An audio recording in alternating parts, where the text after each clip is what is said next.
What exactly is a mirrorless camera? Why are they so popular? And does it mean the end of the DSLR camera? Stick around. Hi, Paul here from Photo Genius. Welcome to my channel where I do photography tutorials. I share tips and tricks. Occasionally I do gear reviews as well. If you're new here and you love your photography, please consider subscribing.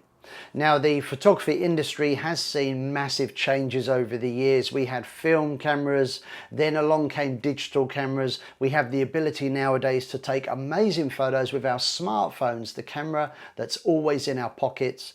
And of course, the big buzzword recently has been mirrorless. So in this video, I want to talk about 10 reasons why I think mirrorless cameras are definitely here to stay.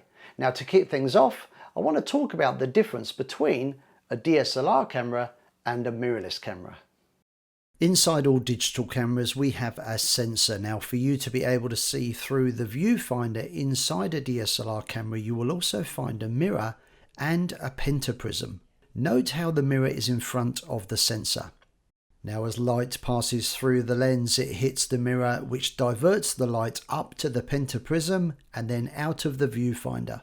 Now, when you take a picture, the mirror moves up and out of the way so the light can now reach the sensor and the camera can record an image or video. Now, with mirrorless cameras, there is of course no mirror or pentaprism needed, so the camera body can be smaller. And to view our subject, we can switch between the LCD screen or the electronic viewfinder. Now, mirrorless technology isn't actually that new. In 2004, Epson put out the RD1, which was officially the first mirrorless camera. And yes, you heard me right, Epson, better known for making printers and scanners. But it wasn't until 2008 that the term mirrorless was actually coined. And this is when Olympus and Panasonic joined forces to create the Micro Four Thirds system, which is still in use today. Now, Sony were quick to embrace the mirrorless technology and as a result have gone on to become one of the biggest players in this market. But of course we have cameras from Fujifilm, Canon and Nikon all putting out mirrorless cameras. But what does this mean for the DSLR camera? Well, it's certainly looking like the end of an era for DSLR cameras. If you're a regular on my channel, you'll know that I love DSLR cameras and I feature them a lot on my videos. The Canon T7, a great beginner's camera. The Nikon D3500, I love this little camera. This is a beginner's entry-level camera that takes amazing photos when you know how to get the most from it. But will Nikon put out a D3600? I'm not so sure because Nikon have invested a lot in their mirrorless system, which is the Z system, and they're putting out some great cameras. So what is in store? We'll have to wait and see. All I can tell you is that mirrorless cameras do offer photographers some exciting benefits. So that's what we're going to get into now. 10 reasons why mirrorless cameras are definitely here to stay. So number one, let's start with probably the most obvious and appealing thing about mirrorless cameras, which is the size and the weight. Of course, with mirrorless cameras, they're smaller and more compact because there's no mirror. There's no mechanical parts to move the mirror and there's no pentaprism. So they can shrink the body down, make it smaller and more compact. And this, of course, is going to appeal to anybody who wants to travel light. Professional mirrorless cameras like the Canon R5 and 6, Nikon Z6 and Sony A9 can be as big, if not bigger, than some DSLR cameras. But there's also plenty of great compact mirrorless cameras available from Fujifilm, Olympus and Lumix amongst others. Now, when you take a picture with a DSLR camera, you know you've taken a picture because you can hear it. That's the sound of the shutter opening and closing. That's the sound of the mirror moving up and down. Now, when you take a picture with a smartphone, you get the same sound. There's no moving parts in this, but you get a synthesized sound because it's the sound that we associate with photography. Now, with mirrorless cameras, there's less moving parts. The mirror is no more. So mirrorless cameras are much quieter. In fact, some mirrorless cameras are completely silent. Now, this can be a huge benefit for some photographers. I'm thinking wedding photographers, wildlife photographers, or maybe even street photographers. Now, with a DSLR camera, that familiar sound that we all know and love is the sound of the shutter opening and closing and the mirror moving up and down. Now, with a mirrorless camera, there is no mirror. So all you're hearing here is the shutter, and it is significantly quieter. But with this camera, this is the Canon R6, you can also turn off the mechanical shutter and use what is called electronic shutter. So now there's no moving parts, and now it is 100% silent. When you look through the viewfinder on a traditional DSLR camera, you are actually seeing through the lens. What you're seeing is a reflection of the mirror, of the light passing through the lens, and it's pretty cool. But with mirrorless cameras, you're not, because there's no mirror. So instead, we have what is called an electronic viewfinder. So effectively, you've got an LCD screen on the back, and inside the viewfinder, you've got a smaller LCD screen, and that is the electronic viewfinder. Now, if I'm honest, and I've seen a lot of cameras in my 10, 11 years of doing photography courses and workshops, I think the earlier mirrorless cameras had really bad electronic viewfinders. The quality was terrible, particularly in low light. Digital noise was a huge problem, and I hated them. But technology has evolved, and with the newer cameras, the electronic viewfinders are, it has to be said, amazing. I'm using the Nikon Z6 to record this video, and this camera has a 3690 dot OLED EVF. Amazing. An area where mirrorless cameras really shine is in their focusing abilities. Really cool features like face detection, eye detection, motion detection, they're great, but it's the number of focus points that really separate the mirrorless from the DSLR cameras. For example, this Canon EOS R6 has 6,072 individual focus points that cover 100% of the frame. Now, before we go any further, I just want to mention a very special offer from Skillshare, who have kindly sponsored this video.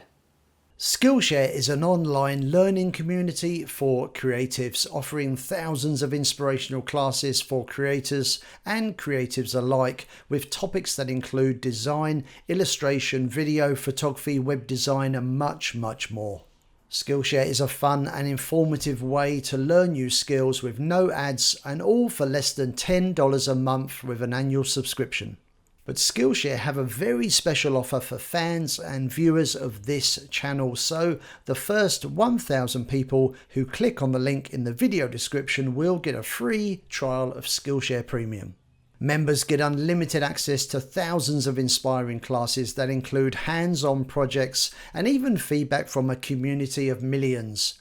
So if you want to improve your creative skills, why not try something new or build on existing passions? Make sure you click on the link below, and remember, the first 1,000 people who do will get a free trial of Skillshare Premium. Having the ability to see a live histogram is actually nothing new. With most DSLR cameras, if you select live view, you should be able to see a live histogram on the LCD screen. But of course, with mirrorless cameras, you can do this through the electronic viewfinder. And this is great because then you don't have to look at the screen. You can see things like the histogram whilst you've still got the camera up at your eye. And I think this is really, really cool. Now, if you're not sure what a histogram is, I've made a separate video all about it. You can check out the link below this video, and I'll pop a link up here as well. For photographers that shoot moving subjects like maybe wildlife or sports, mirrorless cameras again have changed the game. With the average DSLR camera, you can expect around about 4 to 7 frames per second. But with the mirrorless cameras, things have really started to level up. With Nikon's entry-level mirrorless Z camera, for example, the Z50, you can get 11 frames per second from that camera. The Canon R6, if you're using the mechanical shutter, 12 frames per second. But if you switch it to electronic shutter, 20 frames per second. That is incredible, and trust me, it's awesome. I recently got to test out the Canon EOS R5, and the incredibly fast frame rates allow me to capture some images that I might otherwise have missed. And if you want to check out that video, just click on the link. Traditionally, when you take a picture, you press playback and you look at the results on the LCD screen, and this is fine until you get outside on a bright day and the LCD screen can be quite hard to see. Now, with mirrorless cameras, of course, you can do the same thing. You can play back your images on the LCD screen, but you can also view your images through the electronic viewfinder, and this is great on bright days. Now, this is a feature that I didn't expect to love as much as I do. It's actually one of my favorite features with the mirrorless cameras. In fact, I was shooting a football match just a few days ago, and I was able to completely turn the screen around so I couldn't even use the screen. And I didn't need to use it because I could compose my image using the electronic viewfinder. I could take my pictures using the electronic viewfinder, and I could play them back to see how they looked. I could even change settings. I could do everything through the electronic viewfinder. I didn't have to take the camera away from my eye, and that way I didn't miss out on the action. Image stabilization is a great feature when you're using your camera handheld. It will try and give you nice sharp photos and try and eliminate any handshake. Now, with DSLR cameras, this is not a feature that is built into the actual camera body. Instead, it is a feature that is built into some lenses, but not all lenses have this feature. Now, with mirrorless cameras, it is a feature built into the camera. Now, usually this is called IBIS. This stands for In-Body Image Stabilization, and it is really cool. Now, of course, if you've got a mirrorless camera with IBIS and you put a lens on the front of that camera and that lens also has stabilization, you've now got two stabilization systems working really hard to give you that nice sharp photo. And this is another reason why mirrorless cameras have the edge. Cameras are no longer just about taking still images. Having the ability to record high resolution 4K, even 8K video with superior autofocus and features like IBIS and face detection make mirrorless cameras the #1 choice for anyone wanting to take amazing videos. When I started this channel 3 years ago, the Canon 80D was my video camera of choice, offering full HD recording. More recently, the Nikon Z6 has taken its place and has helped me raise the bar in terms of production quality. Now, of course, the Photogenius channel is all about photography, but if in the future you would like me to also share tips on how to create better videos, let me know in the comments below. Now, quite possibly you already have a DSLR camera with maybe 2 or 3 lenses, and maybe you're thinking about moving up to mirrorless in the near future. So wouldn't it be really cool if you could use your existing lenses with the new camera? Well, the good news is with most mirrorless systems, as long as you have an adapter, you can use your existing lenses, and this is great. I brought the Nikon Z6 some time ago. It's a camera I love. I'm using it to record this video, and I wanted to use this lens. This is the 70 to 200mm telephoto Nikon lens. This is about 15 years old. It's a lens I didn't want to stop using, and I didn't have to, because using the adapter, I'm able to use this on the Z6. Now let's take a look at the Nikon Z system, which at the time of recording this video offers 6 different camera bodies to choose from, plus 18 dedicated Z mount lenses available and ready to go. But with the addition of the FTZ adapter, you could also choose from over 100 F mount lenses. In effect, this means as long as you have the adapter, you have the widest range of Nikon lenses ever to choose from.